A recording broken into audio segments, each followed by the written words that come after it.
दादा के संबंध में आपके जो भी विचार। दादा को मैं करीब 45 साल से जानता हूँ और मैं 11 साल तो उनके साथ 24 घंटे रहा हूँ।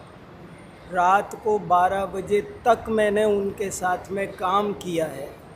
वे लिखते जाते थे, मैं पढ़ता जाता था, मैं छपाते जाता था और दादा ने मेरे को जो वात्सल्य दिया है, मैं ऐसा मानता हूँ कि वैसा शायद ही किसी को मिला हो।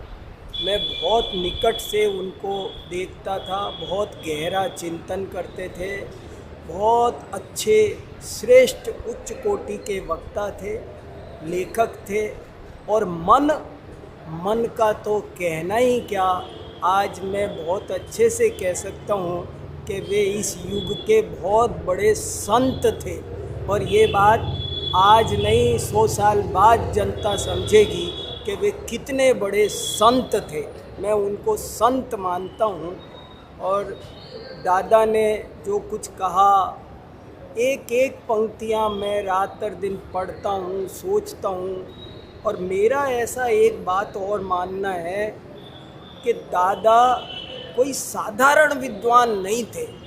वे केवल जैन दर्शन के विद्वान नहीं थे, वे पूरे भारतीय वाङ्मय के, भारतीय संस्कृति के, भाषा, साहित्य, छंद, अलंकार, दुनिया भर के विषयों को पढ़कर उन्होंने मक्खन निकाला था, अमृत निकाला था, समुद्र वाङ्मय को का सागर मथ करके उन्होंने अमृत निकाला। क्रम नियमित पर्याय का, सहजता का, तत्व ज्ञान का। और मैं तो सबसे कहना भी यही चाहता हूँ कि ये वस्तु का स्वरूप है और इसको विरोध में, खाली पक्ष विपक्ष में, खंडन मंडन के चक्कर में न पड़े, बल्कि इसे बहुत अच्छे से, युक्ति से, तर्क से उन्होंने समझा था और तब उन्होंने सबको ठोक बजा करके उनने ये समझा था कि यही एक बात है जो समझने लायक है। और ये मेरी समझ में उनके बारे में आती है। और उनके जाने के उपलक्ष्य में मैं एक बात कहना चाहता हूँ, हालांकि परसों मैं भी रोया, लेकिन अब मेरे को ये समझ में आता है कि दादा ने जो जीवन जिया है वो बहुत ही बढ़िया जीवन जिया है। इससे बढ़िया जीवन और कोई हो नहीं सकता था। वे 88 साल की आयु 8 कर्म नाश करके 8 गुण प्रकट करेंगे, सिद्ध दशा में जल्दी जाएंगे, ऐसा मुझे पक्का भरोसा है। और मैं जो हमारे जो छोटे साथी विद्यार्थी हैं जो आज अपने को थोड़ा असहाय महसूस कर रहे हैं, मैं छोटे मुँह बड़ी बात नहीं, लेकिन मैं उनको कहना चाहता हूँ चिंता ना करें, मैं बैठा हूँ, हम तो बैठे हैं, बिल्कुल ना घबराएं। और उन्होंने जो तत्व की धारा प्रवाहित की है, अब वो ध्वजा हमारे हाथ में है, हम करेंगे।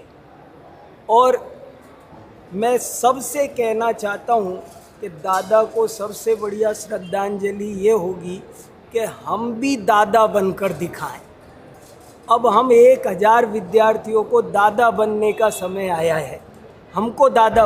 और दादा बनने के लिए क्या करना होगा, तो मेरे हिसाब से 5 काम करने होंगे तो हर व्यक्ति दादा बन जाएगा। पहली बात, स्वास्थ्य का ध्यान रखना है, जरा भी स्वास्थ्य खराब नहीं होने देना है। दूसरी बात, अपनी एनर्जी 1 मिनट भी कहीं खराब करनी नहीं है। 24 घंटे ज्ञान आराधना में दादा ने कुछ नहीं किया, कभी अपने कुर्ते की तय नहीं की, और तो छोड़ो, कोई काम नहीं करते थे बाजार का, बाहर का। तो एक तो अपनी एनर्जी बर्बाद ना करें 1 सेकंड भी। 24 घंटे पढ़ो, लिखो, सोचो, जिनवाणी में 24 घंटे लगे रहो। दूसरा काम ये। तीसरा, सबको लेखक बनना होगा। अगर दादा बनना है तो लेखक बनना होगा, बिना लेखक बने कोई दादा नहीं बन पाएगा। लेखक जरूर बनो, मैं मेरे भाइयों से कह रहा हूँ। फिर चौथा काम, वो वक्ता बनो। वे क्या वक्ता थे, क्या वाक्पटु थे। समंत भद्र के बाद ऐसा वाग्मी मैंने पहली बार देखा। इतने वाग्मी थे, कोई बड़ी से बड़ी सभा में कैसा भी ज्वलंत प्रश्न आए किसी से डरते नहीं थे, और बात को इतने तरीके से कुशलता से वे कह जाते थे। मैं सैकड़ों प्रसंग सुना सकता हूँ, अभी अब समय नहीं है आपके पास में, नहीं मैं कितने प्रसंग सुनाऊं कि वे कैसे भक्ति में और प्रवचन में क्या अंतर होता है, वे कैसे 2 लाइन में समझा देते थे। महावीर भगवान का क्या जीवन है, कैसे वे 2 लाइन में समझा।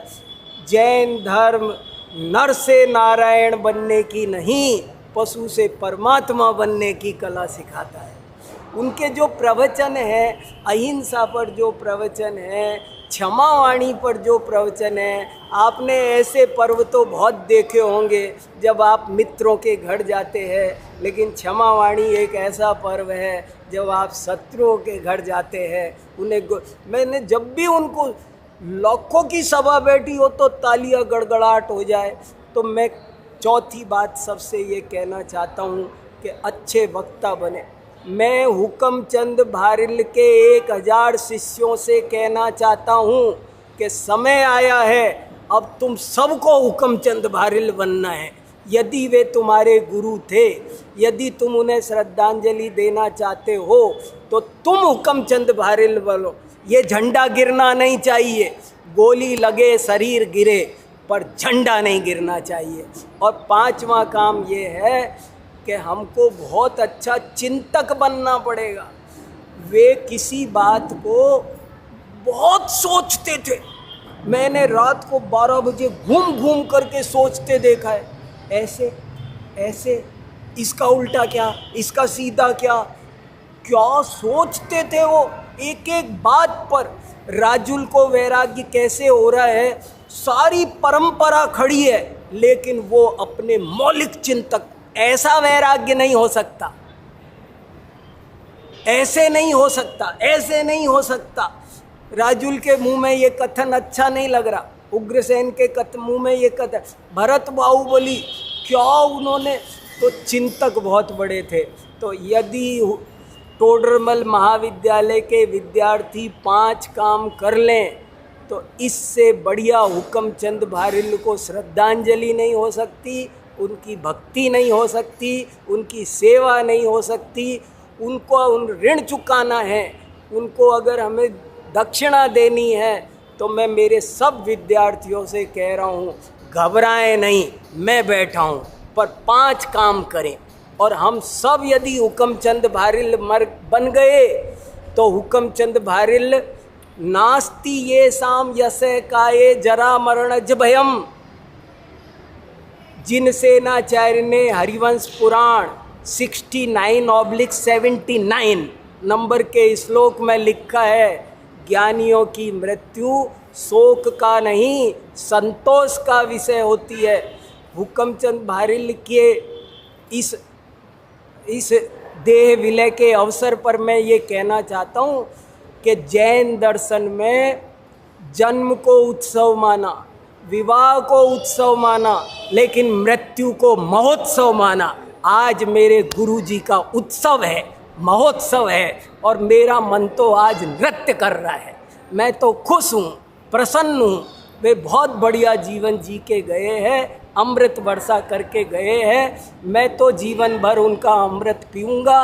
और जैसे उन्होंने अपनी गुरु की चिता के सामने संकल्प लिया था, आज मैं उनके सामने संकल्प लेता हूँ कि मैं भी अब समाधि धारण करता हूँ। अब मैं क्योंकि ये समाधि तो जीवन है, और ये समाधि में जीवन तो जीवन भर रह सकता है। तो इसलिए हम सब समाधि धारण करें, समता भाव धारण करें। 1000 विद्यार्थियों को हुक्मचंद भारिल बनने का मैं आह्वान करता हूँ, और बना जा सकता है, ये 5 काम करें। और क्या बोलूँ, बात तो कमी नहीं है। मैंने दादा को काम करते देखा है। एक दिन काम कर रहे थे, वो रात के 12 बज रहे थे, और मुझसे कहा, जैसे तुम काम करते हो ना, ऐसे मैंने उनका पहला पीए मैं हूँ, सबसे पहला पीए मैं हूँ दादा का। और रात के 12 बजे मेरे से कहने लगे जयपुर प्रिंटर्स पे फ़ोन करना। तो मैंने कहा 12 बज रहे दादा का, क्या बोल रहे हो आप? बोले नहीं, वहाँ रात को छपाई होती है, तुम फ़ोन करो। तो मैंने फ़ोन किया तो फ़ोन उठ गया, प्रेस चल रही थी। तो कहने लगे उनसे बोलो मशीन रोक दे, हम आ रहे हैं। 12 बजे हम वहाँ जयपुर प्रिंटर्स MI रोड पे गए। बोले मशीन रोको। सोनलाल जी को सोते जगाया। तीर्थंकर महावीर सर्वोदय तीर्थ छप रही थी। बोले इसमें है ना, मुझे थोड़ी एक पेज जोड़ना है। एक पेज जुड़वाया उन्होंने उसमें। ऐसे साधक थे, कोई तबीयत की परवाह नहीं की, काम करते थे। हमसे काम करवाए, हमको काम करना सिखाया है उन्होंने। एक दिन की बात है, मैंने उनका दिया हुआ कोई काम नहीं किया। तो उनने मेरे से पूछा क्यों नहीं किया? तो मैंने कहा मुझे बुखार आ गया था। तो बोले बुखार आ गया था तो क्या हो गया? आँखों से दिखना थोड़ी बंद हो गया था। बोले बुखार आ गया था तो क्या हुआ? हाथ ने लिखना बंद थोड़ी किया है। हाथ लिख सकते हैं, आँख देख सकती है, बुखार अपना काम करेगा, तुम अपना काम करो। उन्होंने मुझे काम करना सिखा दिया। आज कितना भी बुखार हो, सिर दर्द हो, मुझे पता नहीं चलता और मैं काम करता हूँ और प्रवचन करता हूँ। उन्होंने 20 ऑपरेशन हो गए। दादा का जाना, मैं कहता हूँ कोई मत घबराओ। देखो दादा तो आज से 40 साल पहले चले गए होते, 40 साल पहले चले गए होते। वो तो कितनी बार डॉक्टरों ने जवाब दे दिया, 20 ऑपरेशन करा लिए उन्होंने। आप कल्पना करो जिनेंद्र जी, अगर दादा आज से 10 साल पहले चले जाते, 5 साल पहले भी चले जाते, आप उनके पिछले 5 साल के प्रवचन डिलीट करके रखो, देखो आपको लगेगा जिंदगी का कितना महत्वपूर्ण हिस्सा छूट गया। इस 5 साल में आखिर में तो उन्होंने बहुत अमृत बरसा दिया। तो एक मैं ये कहना चाहता हूँ, क्रमबद्ध पर्याय शुरू में मेरी भी समझ में नहीं आती थी। मैं आज यहाँ स्वीकार कर रहा हूँ भगवान के सामने। मैं दादा से भी कहता था दादा मेरी समझ में नहीं आती, आप जाने क्या समझाते हो, सब गड़बड़ घोटाला हो जाएगा ऐसे। तो ऐसे मैं कहता था। लेकिन अब मैं सबसे कहता हूँ क्रमबद्ध पर्याय वस्तु का स्वरूप है और इसके खंडन मंडन के चक्कर में मत पड़ो। इसे तर्क से, युक्ति से समझो।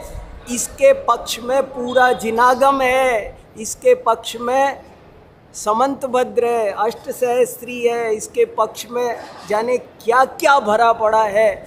और मुझे तो हस्तामलकवत समझ में आया है।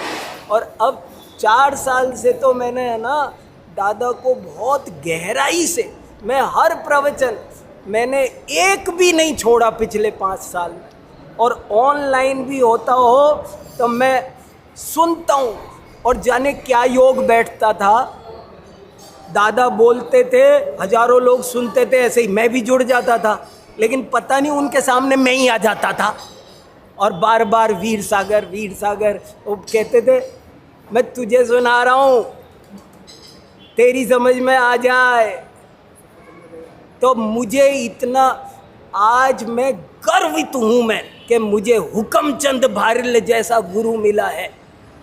दुनिया में मेरे से बड़ा भाग्यशाली कोई नहीं है। तो इतनी बड़ी बात उन्होंने सिखाई है, समझाई है, हमें उसे समझना है ना। क्यों हम अशांत रहें? हमारे 1000 विद्यार्थियों को हुकमचंद भारिल बनने का समय है, लेकिन ये है ठीक है वैसे। बहुत है भैया, क्या है।